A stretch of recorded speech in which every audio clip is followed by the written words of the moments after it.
नमस्कार व्यापारी भाइयों, जैसा कि आप जानते ही हैं बड़ी तेज़ी के साथ जो है आजकल डिजिटल फ्रॉड जो हो रहा है और ख़ास तौर से एक बहुत बड़ा चिंता का विषय बनता जा रहा है कि व्यापारी भाइयों के साथ भी ये इस तरीके के फ्रॉड होने शुरू हो गए हैं। अभी एक ताज़ा घटनाक्रम मैं आपके साथ यहाँ साझा करना चाहूँगा। एक किराना व्यापारी के पास एक फ़ोन आता है और वो अपना परिचय देता है व्यक्ति एक ग्राहक के रूप में कि मैं आपकी दुकान से अभी पिछले हफ्ते जो है कुछ सामान खरीद के ले गया था और उस सामान में मुझे आपकी क्वालिटी का जो चावल था वो बहुत पसंद आया और उसकी हमें और आवश्यकता है और कुछ सामान और भी चाहिए, लेकिन मैं ड्यूटी पर हूँ और मैं आ नहीं सकता हूँ। और उसने परिचय अपना जो है एक पुलिस कर्मचारी के रूप में दिया और आप जो है मैं सामान आपको लिखवा देता हूँ, पैसा आपके खाते में भेज दूंगा, लेकिन आपको एक कष्ट करना पड़ेगा कि वो सामान जो है वो आपको मुझे पुलिस लाइन में भिजवाना पड़ेगा, मैं वहाँ सामान रिसीव कर लूँगा। दुकानदार कोई भी है वो सामान बेचने के लिए ही बैठा है, उसको कोई इस तरीके की समस्या भी नहीं होती है। उसने कहा कि ठीक है, आप सामान लिखवा दीजिए क्या चीज़ें हैं और मैं आपका सामान वहाँ भिजवा दूंगा किसी लड़के के हाथ। उस व्यक्ति ने उसको बहुत सारा सामान वहाँ पर लिखवाया और लिखवाने के बाद उसने पूछा कि अब आप इसका टोटल करके मुझे बिल बता दीजिए कि इसका कितना बिल बैठा। उस सामान का बिल जो था वो 18,250 रुपये था सारे सामान का। और उसने कहा कि ठीक है, आप अपना अकाउंट नंबर दे दीजिए मुझे और मैं आपका जो है पैसा उस पर ट्रांसफ़र कर देता हूँ। दुकानदार ने आगे से कहा कि भाई अकाउंट नंबर क्या करोगे, आजकल तो QR कोड पे पैसा ट्रांसफ़र हो जाता है, जब मोबाइल नंबर से हो जाता है आप डायरेक्ट पैसा डाल दीजिए। उसने कहा कि नहीं भाई साहब, मैं तो छोटा मोबाइल चलाता हूँ, मेरे पे एंड्रॉयड मोबाइल नहीं है और मैं नेट बैंकिंग के माध्यम से आपका पैसा ट्रांसफ़र करूँगा और आपको जो है उसका पता चल ही जाएगा आपके पास पैसा पहुंच गया। तो उस व्यक्ति ने वो सामान का ऑर्डर करने के बाद एक स्क्रीनशॉट वो दुकानदार को भेजते हैं कि 12,000 रुपये आपके खाते में पहुंच गए और उसके बाद एक दूसरा स्क्रीनशॉट वो भेजते हैं। वो स्क्रीनशॉट जो था वो 62,500 रुपये का था और वो तुरंत स्क्रीनशॉट भेजने के बाद दुकानदार को कॉल करते हैं कि भाई साहब वो एक गलती हो गई थोड़ी सी मेरे से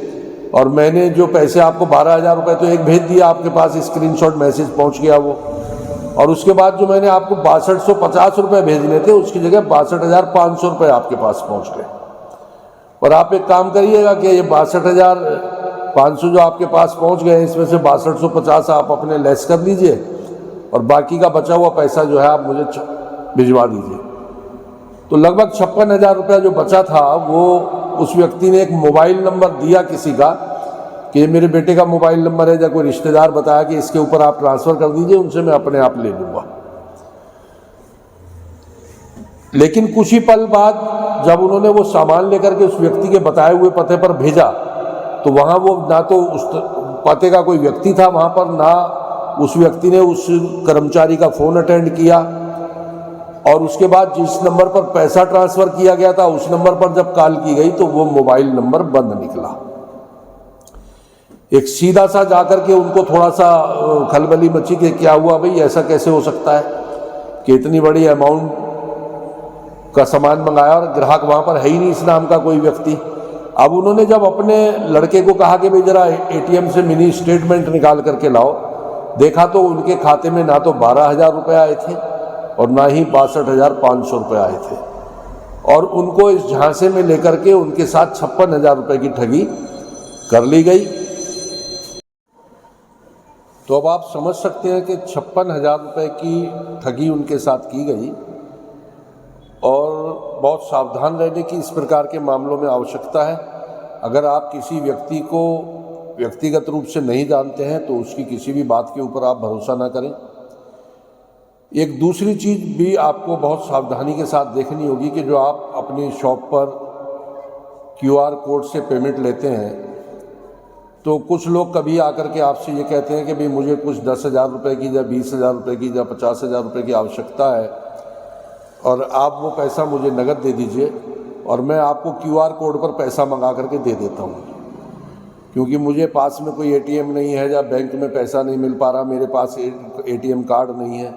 कई तरीके के बहाने मिलाते हैं और वो आपका QR कोड जो है व्हाट्सएप के माध्यम से किसी दूसरे व्यक्ति को बाहर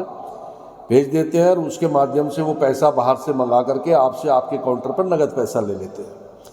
तो ऐसे लोगों के साथ भी खास तौर से आपको सावधान रहना है, क्योंकि ऐसे लोग क्या कर रहे हैं कि वो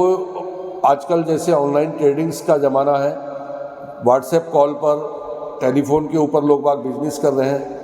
तो कुछ लोग क्या करते हैं, वो इस तरीके के फ्रॉड करते हैं और आपका QR कोड भेज करके आपके QR कोड पर उन्होंने बाहर से कहीं से पैसा मंगा लिया, आपसे वो पैसा नगद लेके चले गए, थोड़े से लालच में आपने उस पैसे को उसको दे दिया।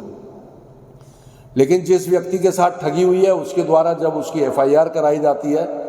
तो QR कोड जिसमें वो पैसा आया है वो आपके प्रतिष्ठान का था और आपका बैंक अकाउंट सीज कर दिया जाता है। ऐसे मामले भी लगातार सामने आ रहे हैं। सभी व्यापारी भाइयों से ये अनुरोध है, कृपया लेन देन करते समय बहुत सावधानी बरतें। किसी भी अननोन व्यक्ति को QR कोड से नगद पैसा ना दें। अपने प्रतिष्ठान पर ही केवल स्कैनिंग कराएं, अपने QR कोड को फोटो खींच करके व्हाट्सएप पर ना भेजने दें। अगर वो व्यक्ति आपका परिचित नहीं है तो इस प्रकार की घटनाओं पर आपको बहुत बारीकी के साथ निगरानी रखी होगी।